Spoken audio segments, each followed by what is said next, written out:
오늘의 큐티 말씀은 데살로니가 후서 3장 1절부터 18절입니다. 제목, 낙심하지 말고 서로 사랑하라. 먼저 앞뒤 문맥을 살펴보겠습니다. 고난 속에 있는 데살로니가 교회 성도들을 격려하기 위해 데살로니가 후서를 기록합니다. 교회의 핍박이 심해지자 예수님의 재림이 가까웠다고 오해하는 것을 볼 수 있습니다. 바울은 데살로니가 전서 5장 1절에서 예수님이 다시 오실 날을 알 수 없다고 가르쳤으나 더 극심해진 고난 때문에 예수님이 다시 오실 날이 가까웠다고 거짓 가르침에 속아 삶을 팽개치고 있습니다. 바울은 말합니다. 예수님께서 재림하시기 전에 사탄을 잠시 풀어놓으시는데 그 꾀임에 빠지지 않도록 진리 가운데 살아가라고 말합니다.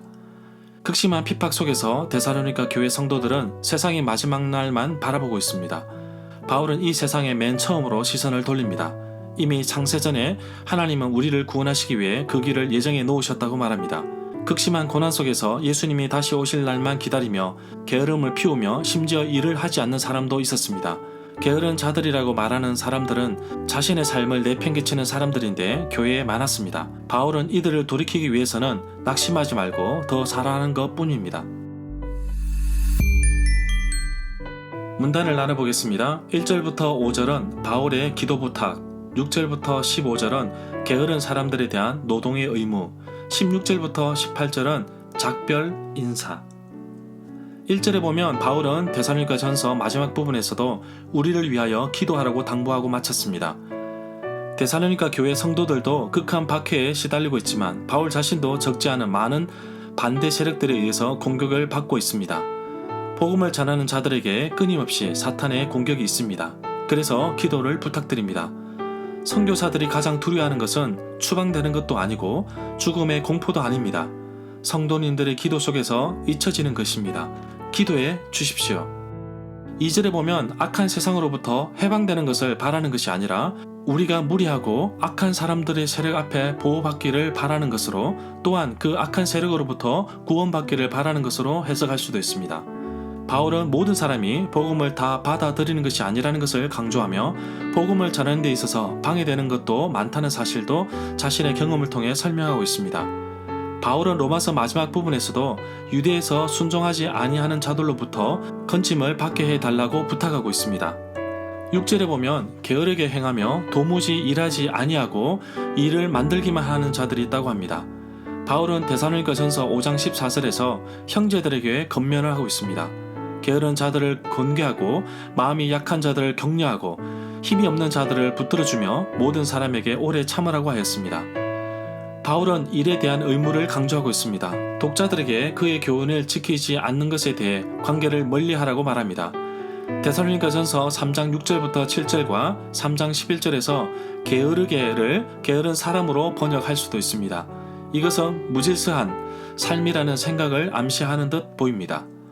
7절에 보면 바울은 데살로니가 교회 성도들이 어떻게 우리를 본받아야 할지 바울 일행이 보여준 모범을 통해 잘 알게 되었을 것이라고 말합니다.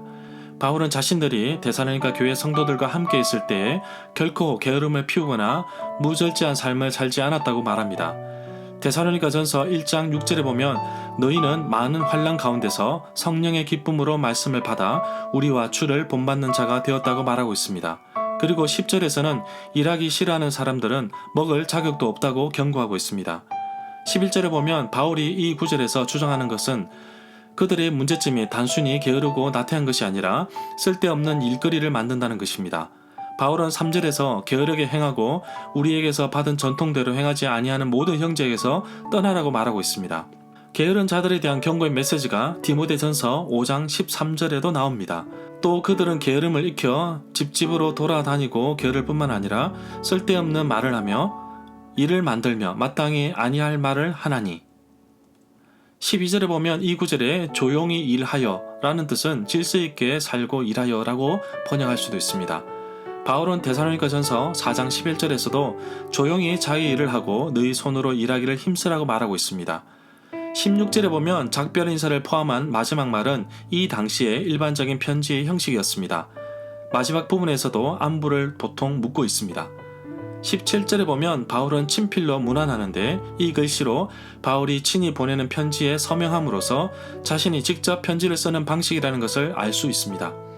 고린도전서 마지막 부분에도 바울은 친필로 문안하고 있습니다. 편지마다 표시를 하였는데 정말 이 편지를 썼다는 것을 증명하고 있고, 또 바울이 전하지 않은 편지들이 나돌고 있음을 반증하고 있는 것입니다. 절마다 상세한 설명과 구절에서, 그리고 핵심 내용과 중심 줄거리는 네이버 블로그에 올려져 있습니다. 내게 주시는 교훈입니다.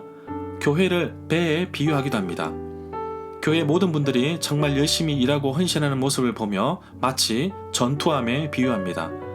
그러나 몇 명만 열심히 일하고 나머지는 열심히 일하는 사람들의 헌신과 열매만 먹고 사는 것에 시간을 보내는 모습을 보며 흔히 유람선이라고 비유합니다. 과연 내가 다니고 섬기는 교회는 어떠한 모습을 보이고 있는가요? 여러분, 파레토 법칙을 아십니까? 파레토라는 사람이 개미를 연구했습니다. 20%는 열심히 일하고 80%는 일하지 않고 놀고 있다는 것을 발견하게 됩니다. 열심히 일하는 20% 개미를 따로 떼어 놓았습니다. 20% 개미도 동일하게 2대 8의 비율로 나누어집니다.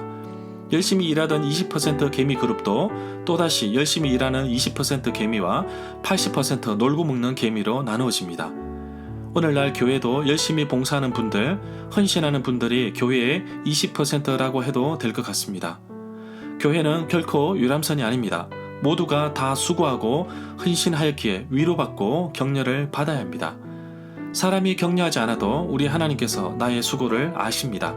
고린도전서 15장 58절에서 주 안에서 수고는 헛되지 않는다는 말씀을 기억하며 수고 뒤에 찾아오는 감사의 열매를 기대하며 살아가기를 원합니다.